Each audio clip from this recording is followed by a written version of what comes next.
introspeksi, evaluasi diri. Bagaimana amal yang kita lakukan? Sudahkah ikhlas lillahi ta'ala? Sudahkah dilandasi dengan kesabaran? Nah, ini perlu kita jaga. Malam hari ini kita fokuskan di nomor yang ketiga, yaitu lautan hikmah dari menyembelih kurban. Ada tazkiyatun nafas, pencucian jiwa di dalamnya. Pertama adalah mendekatkan diri kepada Allah. Fasholli lirabbika wanhar. Maka salatlah kemudian berkurbanlah. Membuktikan rasa syukur kita kepada Allah Subhanahu wa taala adalah dengan syarat mendekatkan diri kepada Allah. Ini poin yang pertama. Sebab ketika kita mensyukuri nikmat Allah dengan berkurban, maka yakinlah Allah pasti menambahkan nikmat untuk kita. Maka saya menyebut ibadah kurban itu ibadah yang mudah, indah, berkah, berlimpah. Pertama, dikatakan mudah, tidak memberatkan. Seekor domba cukup untuk satu keluarga. Maka mudah sekali. Bahkan bisa kita mohonkan kepada Allah menjadi pahala juga untuk orang tua kita yang sudah tidak ada. Diikat dengan doa begitu. Maka minimalnya seekor domba. Bagaimana kalau seekor sapi? Dengan 7 nama tersebut sama. Walaupun yang disebutkan 7 nama, maka masing-masing nama tersebut memohon pada Allah. Ya Allah, 9ku jadikan pahala untuk diriku dan keluarga. Itu minimalnya itu. Maksimalnya tak terbatas. Bahkan kita punya ruang menjadikan momen tarbiyah bagi anak-anak kita. Mereka bersedekah mengumpulkan finansial untuk membeli hewan kurban, diserahkan kepada mungkin marbot, mungkin penjaga sekolah, maka anak-anak kita dapat pahala sedekahnya, tapi kurban tetap atas nama fulan bin fulan tersebut. Maka mudah. Jadi kalau kita tidak bisa berkorban, tanda-tanya ada apa gerangan? Mungkin kemarin kita kurang mengaturnya sehingga di saat menentukan kita tidak bisa berkorban. Tapi saya yakin di sini korban semuanya, amin. Insya Allah ya Pak ya, kurban hewan ternak bukan korban rasa. Itu dia. Insya Allah bagi yang berkemampuan. Sebab kalau yang mampu bilang tidak, kena dalil. Man wajada sa'atan walam yudhi la yaqrabanna musallana. Siapa yang punya kemampuan tapi tidak berkorban, kata Rasulullah, jangan dekat-dekat dengan tempat sholat kami. Itu maknanya sangat ditekankan. Jadi ekspresi syukur kita mendekati diri pada Allah dengan cara berkorban. Masih dikasih kesempatan. Yang kedua adalah menghidupkan ajaran Nabi Ibrahim Khalilullah, kekasih Allah, Abul Anbiya, ayahnya para nabi-nabi.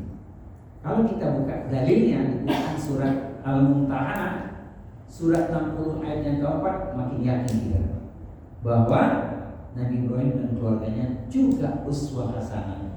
Qad kanat lakum uswatun hasanah fi Ibrahim walladzina ma'ahu.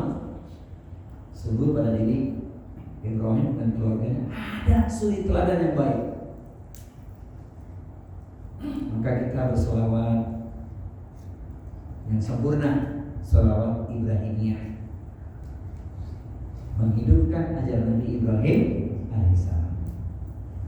Maka ini ibadah bisa katakan indah. Indah karena kita mencontoh, melestarikan.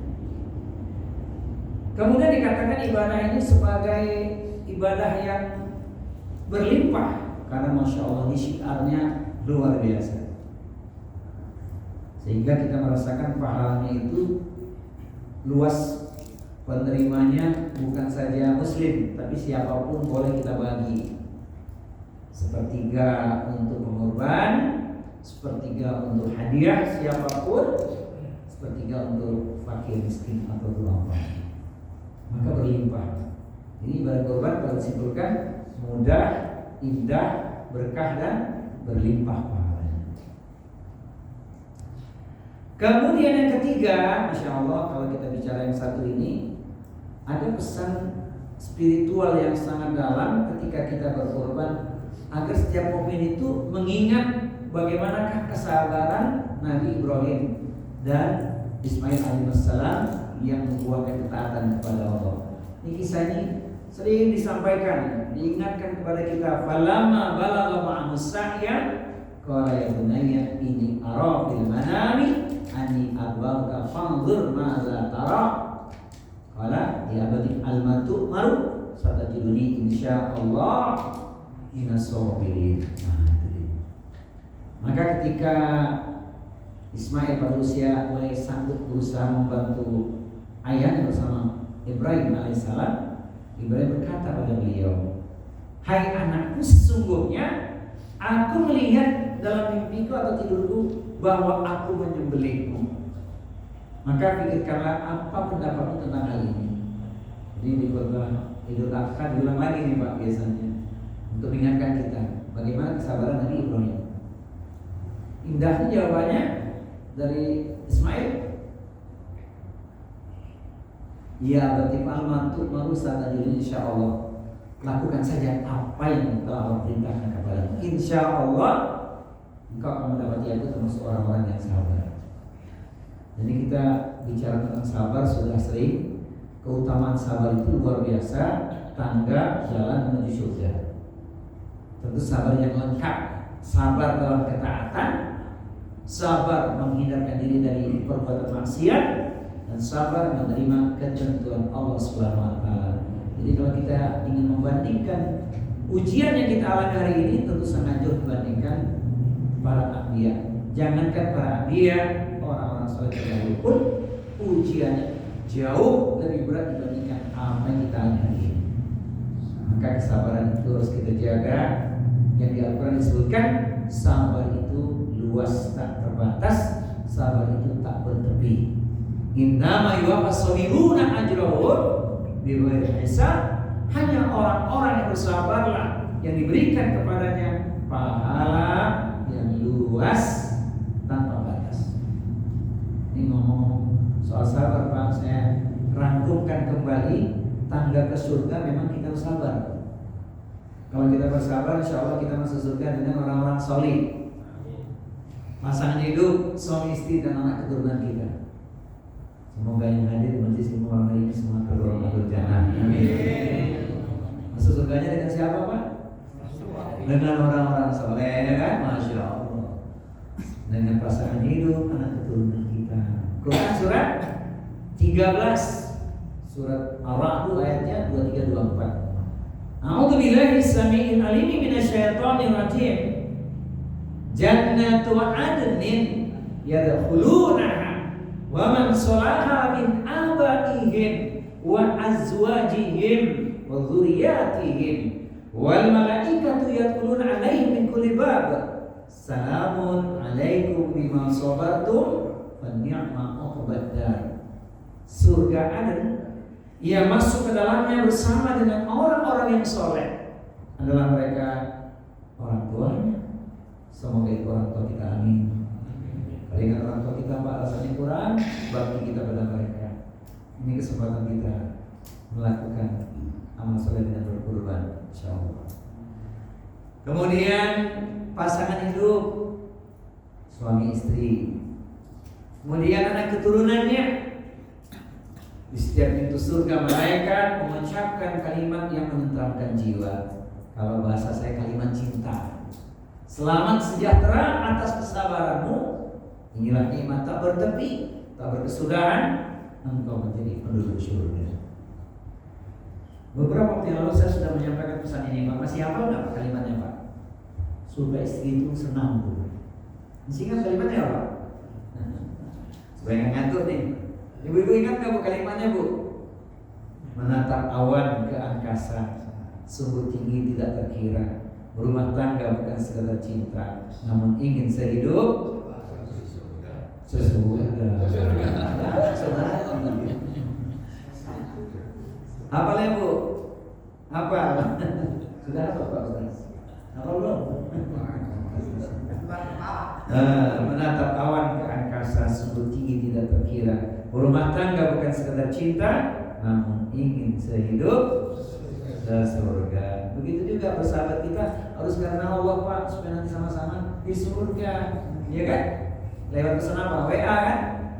Komunikasi lewat udara, kalau dengan media WA, bersahabat lillahi ta'ala agar kelak kita bersama di surga. Kata siapa Pak?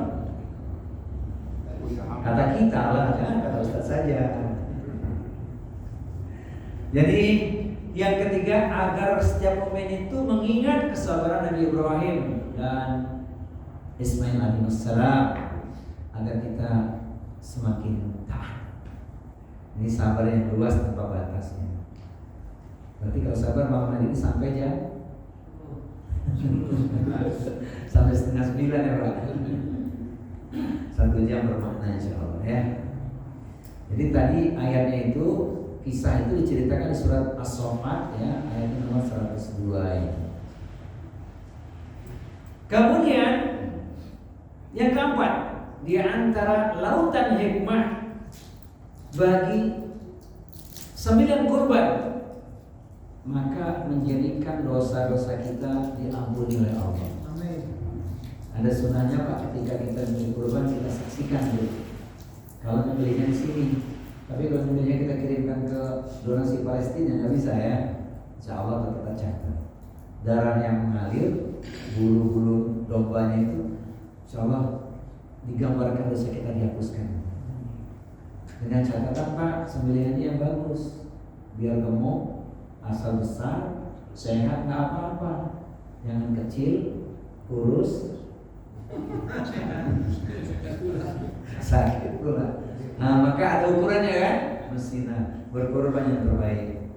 Jadi kalau kita yakin dengan perjalanan 9 hari saja Pak, minta ampun sudah ibunya Allah ubah menjadi lebih baik bagi kehidupan kita, maka insya Allah dosa-dosa kita juga diampuni karena asbab kita berkorban. Dosa yang mana nih? Dosa yang disebabkan maksiat kita karena pernah meninggalkan kewajiban. Tetapi ketika dosa besar tentu harus dibuktikan dengan taubatan nasuha, kan gitu. Taubatan nasuha. Sebab ada dosa yang mesti ditaubat benar. Taubatnya benar-benar meninggalkan segala maksiat, berarti tidak melakukan kembali. Apalagi kalau terindikasi pernah melakukan hal-hal yang mengandung kezaliman kepada Allah, sadar atau tidak, karena dulu kita tidak mengerti. Dulu ambil jalan pintas, misal begitu ya. Kan banyak kisah masa lalu tuh, jalan pintas yang penting dapat, sehingga ada terkandung unsur kezaliman kepada Allah. Contohnya apa? Terindikasi menjerumuskan diri dalam kesyirikan. Berdoa tidak kepada Allah, mintanya tidak kepada Allah, gitu ya. Hati-hati itu. Dan lain-lainlah, termasuk mendatangi para tidak normal. Kalau kita ini para normal ini Pak, normal semacam ya. Kalau para tidak normal itu hati-hati benar tuh. 40 hari sholat kita tidak diterima.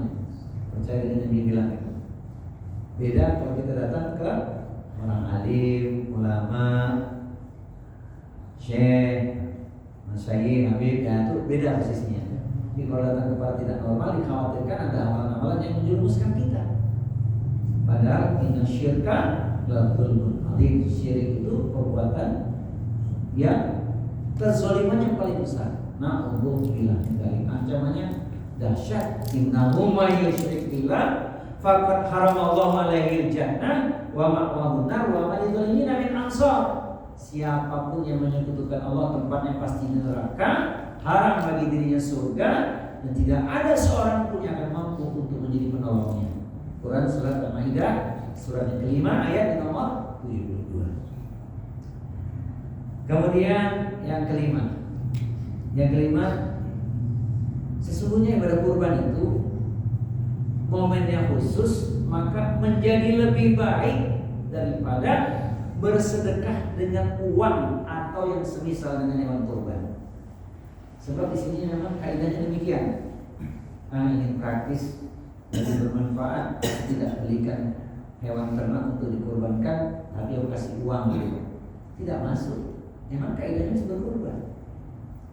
Nanti ada waktunya ketika kita mengeluarkan zakat, infak, dan sedekah. Itu tidak terbatas waktu. Maka kurban kan ibadah udhiyah yang setahun sekali. Sementara sedekah, infak, sedekah itu kan bisa setiap hari kapanpun. Sementara kurban ini adalah udhiyah, sembelihan yang dilakukan ibadahnya setahun sekali. Gitu. Supaya apa? Supaya ada syiar, supaya mereka menyaksikan berbagai manfaat bagi mereka, dan supaya mereka menyebut nama Allah pada yang telah ditentukan. Sebagian untuk pengorban yang di awal sudah kita sebut tadi, yaitu sepertiga untuk hadiah, sepertiga untuk diberikan kepada orang-orang yang sengsara dan fakir. Ini tugas panitia ini. Mudah-mudahan tidak ada yang terhalang gitu. Biasanya ada pertanyaan di sini, Ustaz, gimana tuh Ustaz pengelolaan dari sembelihan itu? Contohnya apa Pak? Kulitnya, ya kan? Kepalanya, saya yakin sudah ada panduan di sini. Ingat, kulit kurban itu bagian daripada hewan kurban. Jadi hati-hati cara membaginya. Tidak boleh dijual beli untuk tujuan yang keliru. Tapi kalau dijadikan sebagai bagian daripada hewan kurban, dibagikan bagi yang berhak menerimanya, itu boleh. Dan tidak boleh dijadikan sebagai pembayar untuk penjagalnya. Sahabat Ali bin Abi Thalib mengatakan, nahnu nu'tihi minha, kami berikan upah untuk penjaga tersebut. Jadi kalau mau dikasihkan kulit, hadiah saja. Enggak boleh jadikan akad ini yang buat ngebayar, enggak boleh. Karena kulit hewan kurban termasuk hewan itu sendiri. Kalau mau berikan aja. Yang tepat sasaran lebih bagus. Jadi misal kita kumpulkan fukara sakit sekian, kulitnya mungkin sekian banyak Pak, supaya tidak terjadi hal yang menjadi banyak perdebatan, boleh kita hadirkan kolektor kulit, nilainya berapa kan? Bagikan berapa bagi miskin. Itu. Dan jangan masuk ke kas masjid. Nggak boleh. Nggak boleh. Sebab itu kan termasuk hewan kurban. Nah, seperti minha. Gitu Pak ya. Jadi mesti dibagikan. Gitu ya Pak. Kaidahnya ya. Jadi yang kelima, ibadah kurban lebih baik daripada bersedekah dengan uang atau yang semisal. Tetap pelaksanaan seperti itu. Minimal seekor domba, maksimalnya tidak terbatas. Silakan. Saya ringkas Pak. Kemudian yang keenam ini adalah meraih ikhlas dan takwa.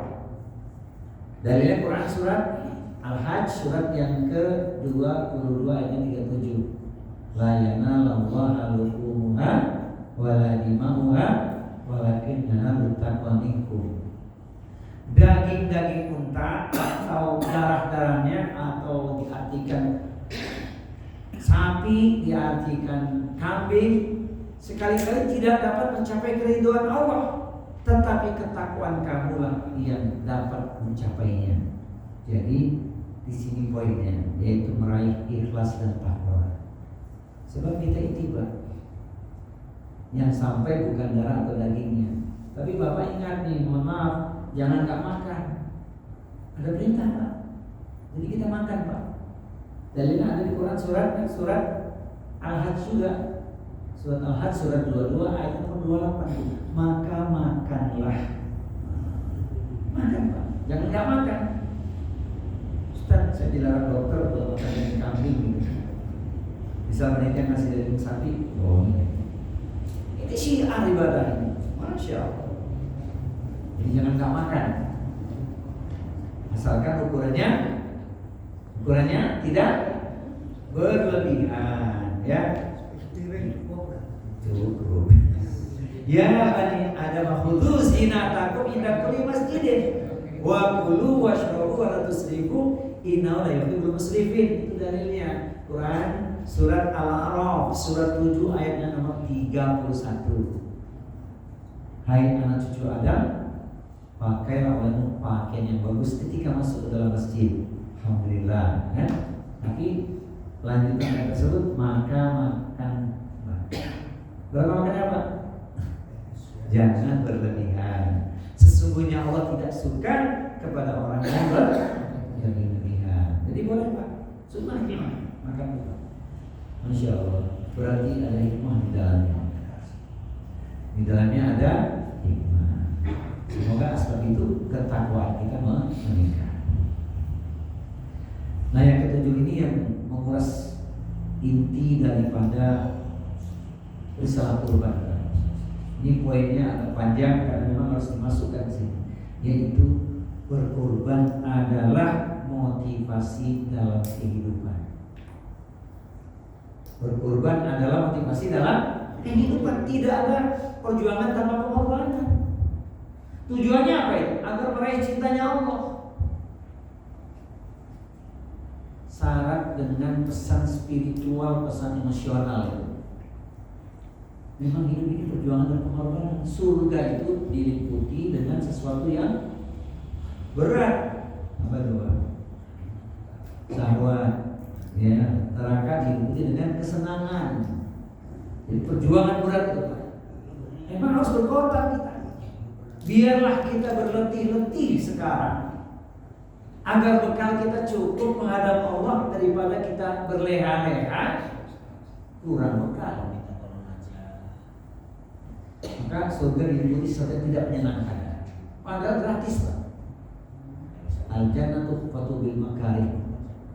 Masuk surga itu kan gratis. Maksudnya dalam amal tertentu ya. Tahajud gak usah bayar, duha gak usah bayar, puasa gak usah bayar. Tapi karena malas, diliputi sesuatu yang tidak menyenangkan itu, yang dibenci, padahal gratis. Sementara neraka diliputi dengan syahwat. Judi harus pakai uang, bermaksiat pakai uang, dan lain-lain. Orang bijak mengatakan, biarlah dipaksa masuk surga tidak mengapa daripada dibiarkan masuk neraka.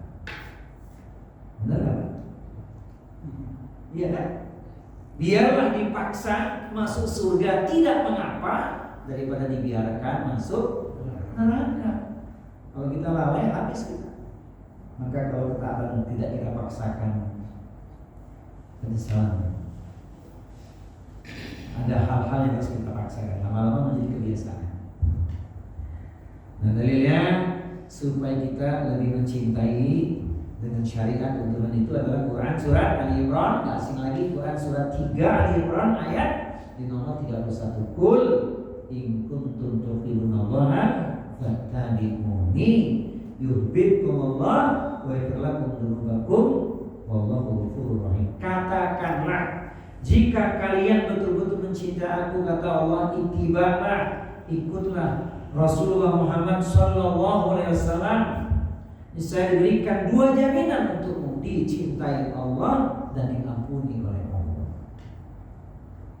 Jadi motivasi dalam kehidupan adalah berkorban. Tidak mengapa Pak, kita kurang tidur, sedikit tidur nggak apa-apa.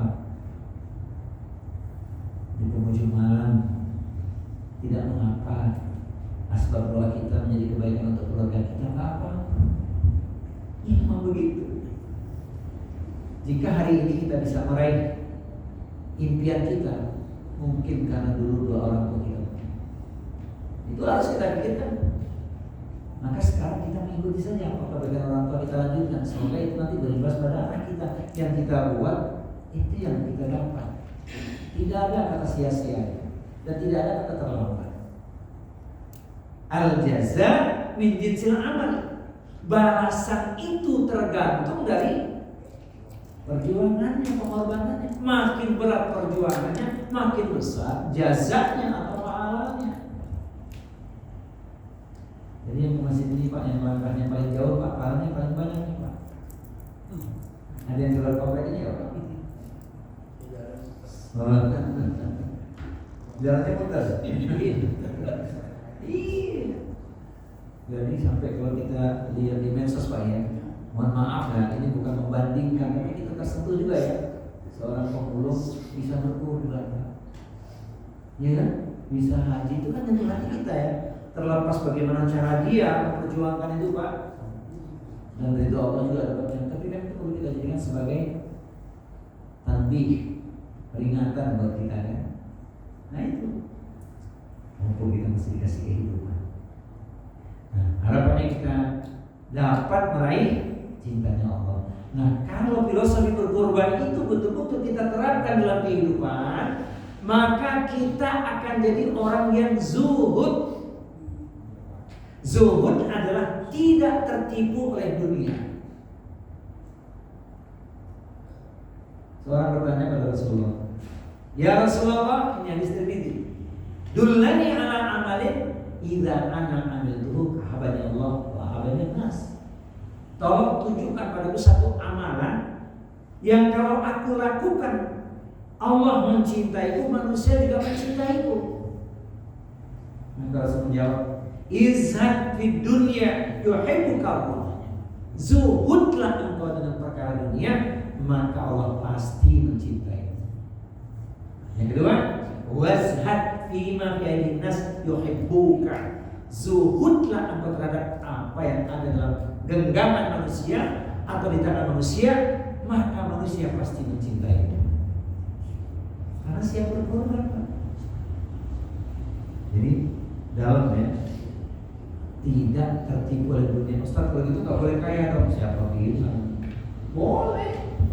Yang salah itu kalau kita tertipu oleh dunia ini, mengejar dunia yang ada habisnya. Dan fitnah zaman itu memang menurut alimah, dan makalah itu sudah populer sekali dibukukan dalam sebuah kitab itu. Kita bisa ambil hikmahnya, 5 fitnah di dunia ini.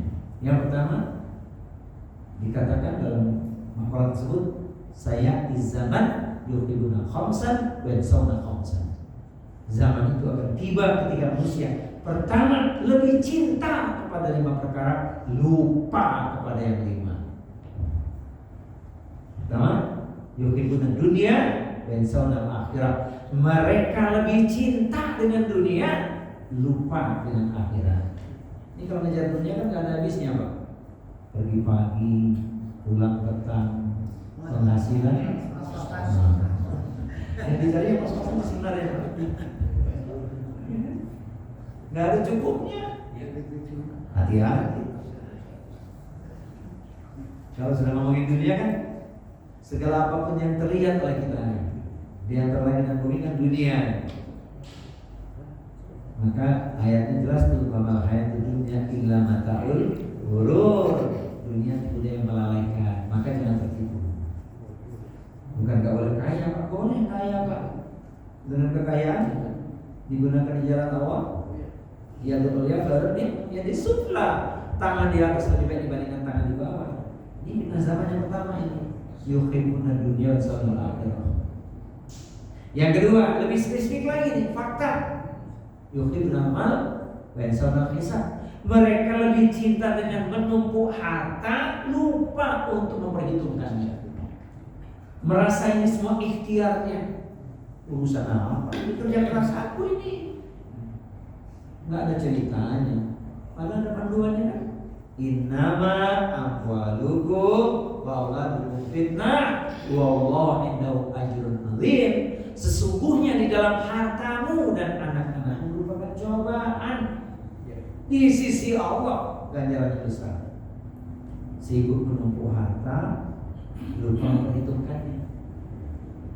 Saya ingin mengatakan sejujurnya Pak, mohon maaf nih, betapa banyaknya orang lupa untuk menghisap, menghitung hartanya. Padahal nanti berat pertanyaan di akhirat. Berapapun banyak harta kita tinggalkan untuk keluarga kita, ini mohon maaf, tidak akan ada kata cukup bagi anak-anak kita. Benar atau betul? Serius Pak? Berapapun banyak harta kita tinggalkan untuk anak-anak keluarga kita, tidak ada kata cukup bagi anak-anak kita. Percaya Pak. Sebab syahwat itu mengintai, membisikkan, menjerumuskan. Kalau kewajiban sudah kita tunaikan, anak-anak sudah kita berikan pendidikan, alhamdulillah Ustaz sudah menghantarkan ke pernikahan, gerbang pernikahan, ada rezeki, masing-masing anak sudah dikasih rumah satu-satu, bisa begitu ya? Buat kita apa? Kalau kita sudah nggak ada, cuma tinggal tirkah harta warisan. Kalau anak-anak kita mengerti, melanjutkan sedekah jariah orang tuanya dulu, khair, alhamdulillah. Kalau tidak, ada musibah. Jadi jangan lupa Pak, kewajiban kita kepada keluarga sudah kita lakukan, untuk kita jangan lupa. Dan itu sering orang lupa. Maka diingatkan sebagai zaman sibuk menumpuk harta, lupa untuk memperhitungkannya. Padahal tak banyak hanya 2,5%. Ya, kadang-kadang lupa. Dulu kita nggak bawa apa-apa. Alhamdulillah sampai di Tangerang, Allah beri anugerah banyak. Dulu bujangan dapat pasangan ya Pak. Habis pasangan dapat anak. Habis dapat anak dapat mantu, dapat cucu. Masya Allah. Mana bekal kita? Itulah sebabnya Pak, ada kaidah sedekah tangan kanan memberi, tangan kiri tidak usah melihat, tidak tahu. Nanti kapan-kapan kita ngomongin lagi itu 7 golongan itu ya. Ini fitnah yang kedua ini. Karena kita berkorban, kita jadi orang zuhud, tidak akan tertipu. Allah titipkan harta, ini dia kesempatan untuk kita gunakan ya. Fitnah yang ketiga, mungkin benar makhluk dan sama khalik, cinta pada makhluk, lupa pada sang khalik. Sering kan itu? Allahu Akbar, Allahu Akbar. Azan berkumandang. Panggilan siapa tuh Pak? Entar aja berkomat. Misal gitu ya. Itu yang wajib tuh. Ya. Contohnya banyak. Padahal urusan sholat nggak bisa diwakilkan. Masya Allah. Cinta pada makhluk, lupa pada sang khalik. Padahal kata ingat saja, kita kupas satu kata ingat saja Pak, sudah bahagia kita. Fal-uruni al-murkum. Bayangin itu Quran surat Al-Baqarah surat 2152 itu, 152 itu. Maka ingatlah kepadaku, aku akan ingat pada kalian. Maka kalau di matematika urusan sholat Pak, berapa menit cuma? Sholat subuh berapa menit? Paling banyak 10 menit lah ya, sama zikir ya. Kita bikinlah masing-masing tiap 5 waktu itu 10 menit, 50 menit, waktu 24 jam. Tidur kita berapa jam? Itu dalam sehari, ini kali setahun, kali umur kita sekian. Tapi bukan untuk menyalahkan, untuk memperbaiki kita. Maka urusan sholat harus kejar. Mazhabnya Pak, Imam Syafi'i, tapi sholat jamaah malas terlalu. Wa amal jama'atu fala urahisu fi tarkiha illa min udhrin. Tentang sholat berjamaah kata Imam Syafi'i, aku tidak memberikan keringanan sedikit untuk meninggalkannya kecuali jika ada uzur. Terutama isya dan subuh. Alhamdulillah. Sholat subuhnya sih jamahnya tuh ya Pak ya. Itu yang benar. Karena paketnya sudah dimulai sejak apa? Bangun tidurku terus berdoa. Di kamar mandi jangan lama-lama. Sholat tahajud tak boleh lupa 100 kali istighfarnya. Udah selesai itu kumandang azan subuh. Kau lihat 2 rakaat. Jaraknya antara azan iqamah subuh berapa? 1/4 ya. Habis azan cuma 10 menit. Berarti Bapak bisa kuliahnya di rumah. Abdulnya begitu. Kalau jalan deket ya. Itu kalau waktunya mepet ya. Ketinggalan di rumah. Sekarang gini Pak, ada ilmunya itu. Salat-salat sunnah kita itu kecuali yang terkait dengan masjid itu paling abdul di rumah. Illa maktubatan, atau sebabnya kenapa? Tahiyatul masjid jika memungkinkan gitu ya. Subuh itu maka jangan terlalu pendek, karena azan baru 7 menit berkomando, orang baru keluar kan. Karena ingin ada sunnah itu Pak sebenarnya. Tapi Tapi kalau waktu yang mepet maka sudah mulai terseok-seok ya, otomatis diawali. Masya Allah. Ini ngomongin sholat ini kajiannya dalam ya Mas. Sholat itu kan isinya doa, ya kan? Sholat itu perlindungan. Sholat itu adalah jalan kita mendapatkan ampunan. Wah, banyak tuh keutamaan sholat. Sehingga dikatakan kalau sholatnya baik maka amalannya akan baik insya Allah. Sampai mana tadi kita? Baru 3 ya. Jadi fitnah dunia itu satu tadi, cinta dunia lupa pada akhirat. Jatuhnya kata habisnya. Yang kedua, mengumpulkan harta lupa perhitungannya. Kemudian yang ketiga, cinta pada makhluk lupa pada sang Khalik. Makhluk termasuk apa Pak? Pulang dari kantor, mohon maaf nih, hujan deras, mobil kotor, ya kan? Masuk garasi ya, dicuci dulu aja atau kemana? Kira-kira berhenti ke masjid atau lanjutin Pak?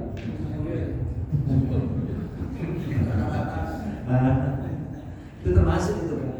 Iya, itu ujian itu. Kalimatnya apa? Tanggung. Panggilan Allah lupa. Itu juga berlaku bagi kita kadang-kadang. Ya kan? Maka kita sering mengingatkan. Yang keempat, yang keempat ini fitnah zaman yang harus kita waspadai. Dengan berkorban kita akan bisa melawan itu karena jiwa kita sudah zuhud ya, tidak tertipu oleh dunia. Yang keempat, yuhibbuna dzunub dan sangat taubat. Tanpa disadari senang berbuat dosa lupa bertaubat. Dosa itu kan bak candu Pak. Apalagi kalau salah memahami kaidah Allah itu kan mampu ngampun dari mampu penyayang. Yang penting akhirnya nanti husnul khotimah. Iya benar ada hadisnya itu. Inna Allah yaqbalu taubatal abdi ma lam yughargir. Sesungguhnya Allah menerima taubat seorang hamba sebelum nafasnya sampai di tenggorokan. Benar itu. Dan saya pernah menyampaikan juga ada orang yang amal solehnya luar biasa, tapi di penghujung hayatnya dia meninggal dalam keadaan sulh khotimah, sedang melakukan dosa, nyawanya dicabut meninggal. Nah untuk bilang dari, tapi ada yang sebaliknya, dosa setinggi gunung sedalam lautan, dapat hidayah berhijrah, belum sampai tempat yang dituju, maut sudah merenggut,nya. Niat taubat dia dengan hijrah itu menjadi penghapus dosa dia, husnul khotimah.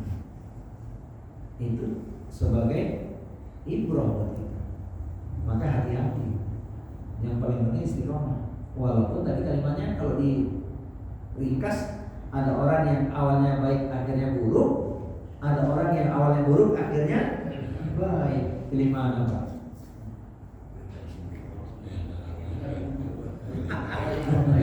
Ada orang yang awalnya baik akhirnya buruk. Yang kedua ada orang awalnya buruk akhirnya baik. Pilih mana kita? Baik. Ngomongnya begitu ya. Tapi jangan lupa kata Pak Haji, kalau berjanji koyak itu kata Pak Haji itu. Masya Allah, taubat. Kita sudah tidak tertipu insya Allah. Ini spirit berkorban itu dalam ya. Tidak lupa yang ditakutkan sedang bermaksiat nyawanya dicabut, itu yang buat kita takutkan. Maka kita jangan gampang mencela siapapun, menghina orang, jangan. Lebih baik kita tebar kebaikan saja. Sebab kita tidak tahu akhir kehidupan seseorang. Serius. Kan banyak kisah-kisah cerita kepada kita. Maka lebih baik kita tebar kebaikan saja. Istiqomah, mendoakan orang supaya dapat petunjuk. Itu yang paling penting. Dan yang kelima, fitnah zaman Pak, yuhibunal qusur yang saunal kubur. Banyak orang itu yang terpikat membangun megahnya istana di dunia, lupa dengan persiapan menuju alam kuburnya. Padahal kalau kita ngomongin ke kuburan Pak, cuma 2 kali 1 ya Pak. Iya kan? Itu gunanya kita sering-sering takziah, menyelenggarakan urusan jenazah saudara kita agar kita ingat kematian. Aksiru dikrahani min ladzat, aksiru dikrahani min ladzat, artinya adalah perbanyak ingat kematian. Pemutus kenikmatan adalah kematian. Kalau sudah itu berakhir sudah. Belum lagi kita kalau ngomongin pahalanya ya 2 kirot tuh, nyolatkan saudara kita, menyelenggarakan, mengantarkan ke pemakaman. Sambil berjalan kita merenungkan, ya Allah, hari ini aku mengantarkan saudaraku, kapan waktu nanti kita akan diantar saudara kita. Rabbana ighfir lana wa li ikhwanina alladziina sabaquna bil iman wa la taj'al fi qulubina ghillan lil ladziina aamanu rabbana innaka ra'ufur rahim. Maka Bapak Ibu sekalian, pencinta yang rindu surga, kalau sudah kita sempurnakan ikhtiar, mohon maaf, hasil tidak sesuai dengan harapan, ridho kita. Emang semuanya episode, semua pasti berakhir. Kondangan Pak, ujungnya tutup nggak? Untuk kondangan ikmat nggak? Tersedia macam-macam itu, sop iga, kambing guling, sate ayam, berakhir nggak? Tutup jam 1 selesai udah. Nah itulah gambarannya. Nggak ada yang nggak berakhir, semua pasti berakhir. Maka sebelum berakhir kita punya kesempatan. Momen kurban kita mantapkan sebaik-baiknya, karena kita harus berkorban dalam kehidupan kita. Tidak ada perjuangan tanpa pengorbanan, pasti. Mudah-mudahan lewat hikmah menyembelih kurban itu menjadikan kita bersemangat untuk memantri amal. Dan yang tidak kalah penting, semangat berkurban itu menjadikan kita terdorong untuk merajut ukhuwah Islamiyah hari ini. Iya Pak, nikmatnya itu kan bersama-sama kan, kita sholat Idul Adha, kemudian kita sembelih sama-sama gitu kan. Maka carilah kebaikan, jangan sibuk bertikai, karena PR kita besar hari ini. Bagaimana saudara kita di Palestina mengalami perjuangan yang luar biasa, genosida tak kapan berakhir. Jangan sibuk mencari kekurangan saudara kita, jangan sibuk mencaci maki, jangan sibuk bertikai gitu. PR besar kita adalah bagaimana merajut ukhuwah Islamiyah, menebar kebaikan. Seperti kata syair, bunga mawar memang berduri, namun sedap dipandang mata. Orang takwa punya bukti menebar kebaikan dimanapun dirinya berada. Nah, sampai di sini ya Pak ya. Sesuai jadi saya 8:30. Mungkin barangkali dari paparan ini ada yang diluaskan atau ada yang ditanyakan, tafadhol sebelum kita menutup dengan doa. Silakan Pak, barangkali ada yang mau ditanyakan. Assalamualaikum warahmatullahi wabarakatuh. Waalaikumsalam. Saya pernah dengar namanya ayat Muhammad dan ayat Muhammad ini gimana pengertiannya? Gimana? Ayat Muhammad dan ayat Muqayyad gitu. Saya pernah dengar itu di YouTube itu kok ayat Muhammad itu apa, ayat Muhammad itu apa gitu. Jadi kan nggak ngerti. Kita punya guru tanya dulu.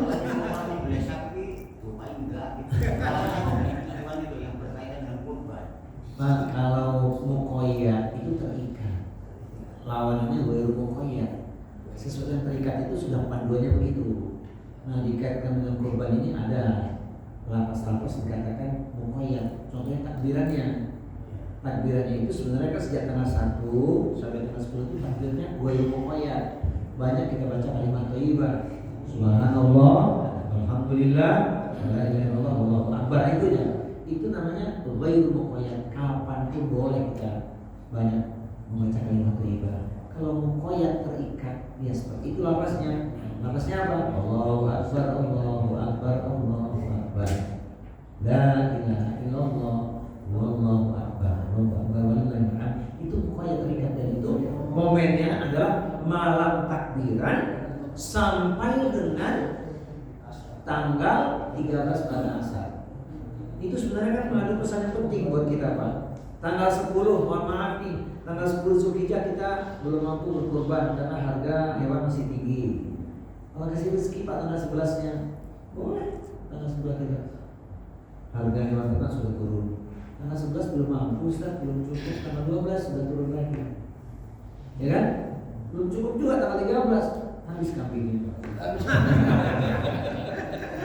Tapi kalau pada hari itu kita bisa makan tanggal 13, boleh sembelih sendiri, kulit sendiri, kemudian Bagi sendiri. jangan makan sendiri ya.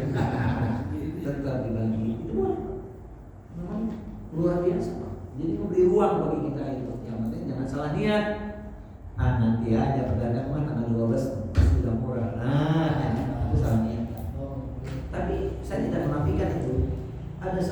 kondisi tertentu seorang bisa berkorban memang di tanggal 12, tanggal 13. Oh jadi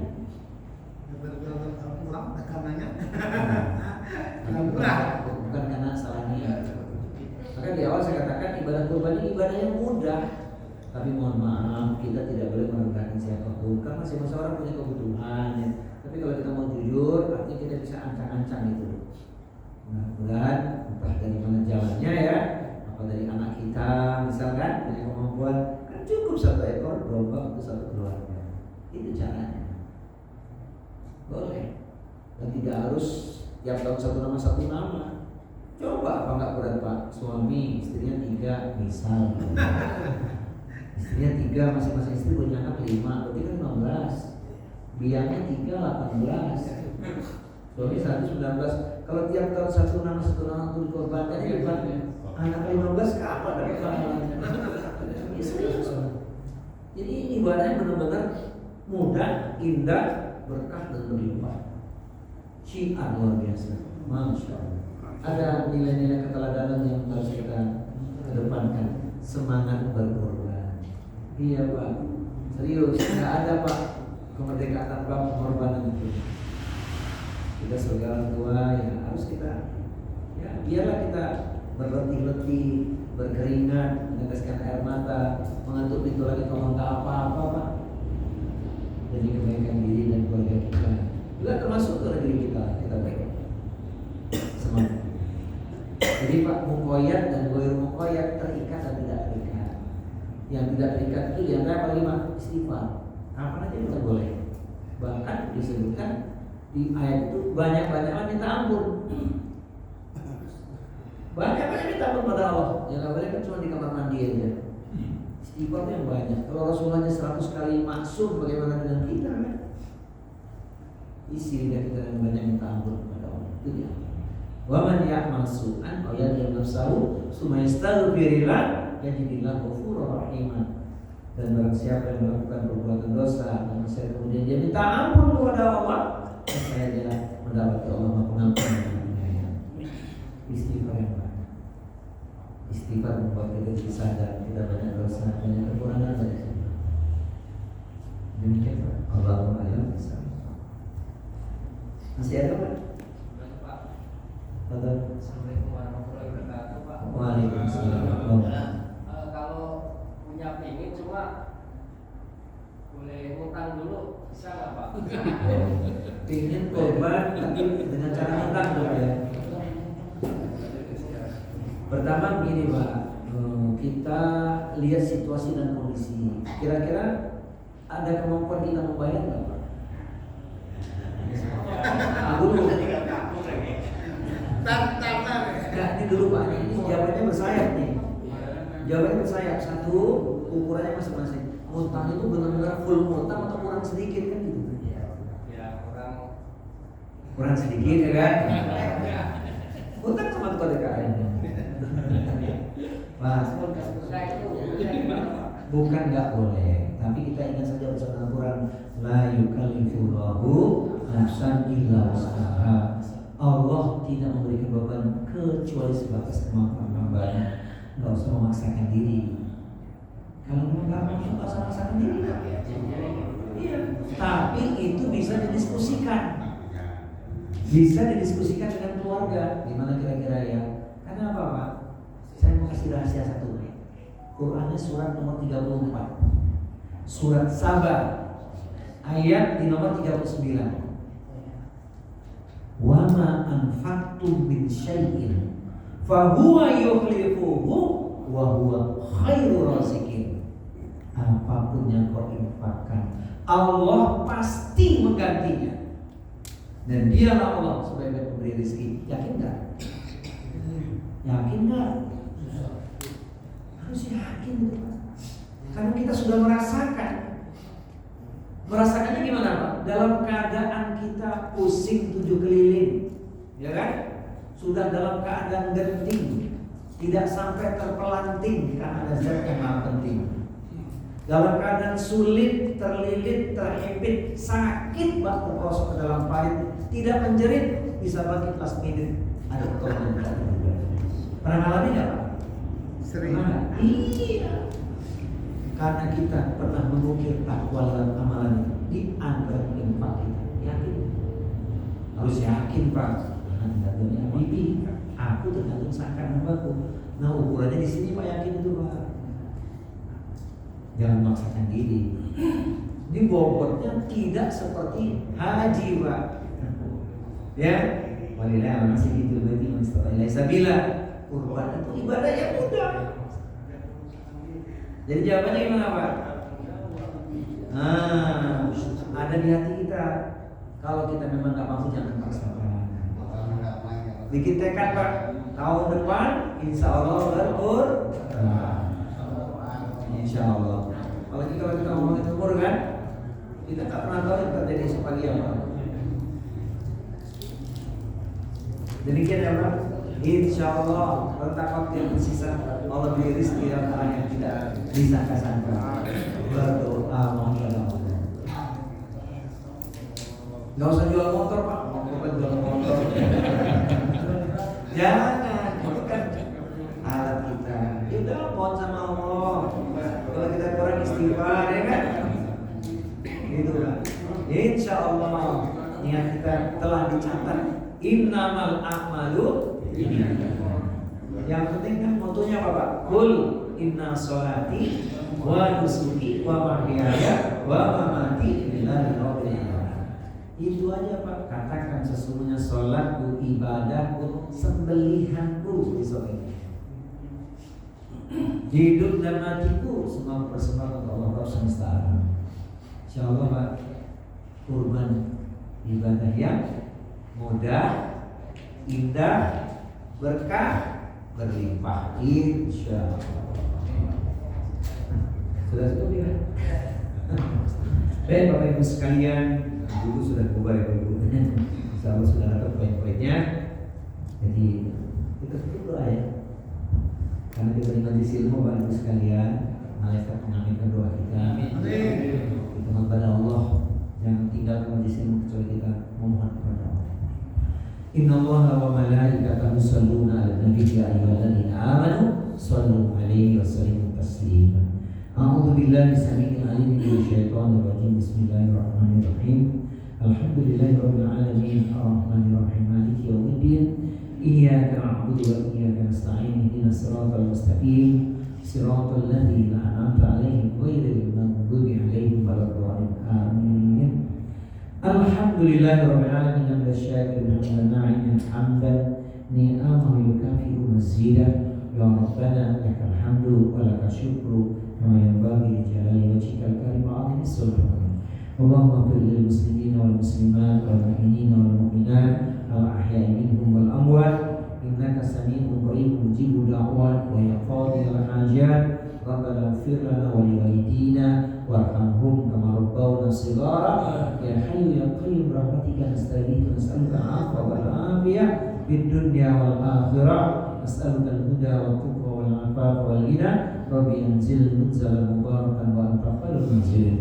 Rabbana ighfir lana wa li ikhwanina alladhina sabaquna bil iman wa la taj'al fi qulubina ghillan lil ladzina amanu rabbana innaka ra'ufur rahim. Allahumma a'izzal islam wal muslimin wa ahlikal kafarata wal musyrikin a'da'aka a'da'ad-din. Allahumma shaddid samlahum wa mazid jam'ahum minal zalimin wal munafiqin. Allahumma ansur imanana mujahidin fi Filistin wal Ghaza. Allahumma la sahla illa ma ja'altahu sahla wa anta taj'alul hazna illa syi'ta sahla. Ya Allah, tidak ada kemudahan kecuali Engkau yang memudahkan. Dengan kehendak dan pertolongan ya Allah semua menjadi mudah ya Allah. Mudahkan kami membangun amal soleh ya Allah, khususnya di 10 pertama bulan Zulhijjah ini ya Allah. Bahkan di bulan-bulan haram yang selanjutnya ya Allah. Berikan pada kami ilmu yang bermanfaat, rezeki yang barokah, luas halal thayyiban, dan amal ibadah kami Engkau terima ya Allah. Kami berlindung dari ilmu yang tak ada manfaatnya, hati yang tak pernah tenang, keinginan yang tak terpuaskan, dan doa yang tidak Engkau dengar atau tidak Engkau kabulkan. Rabbana hab lana min azwajina wa dhurriyyatina qurrata a'yunin waj'alna lil muttaqina imama. Ya Allah, ya Tuhan kami, jangan Kau uji kami dengan beban yang kami tak mampu memikulnya. Allahumma inna na'udzubika min jahlil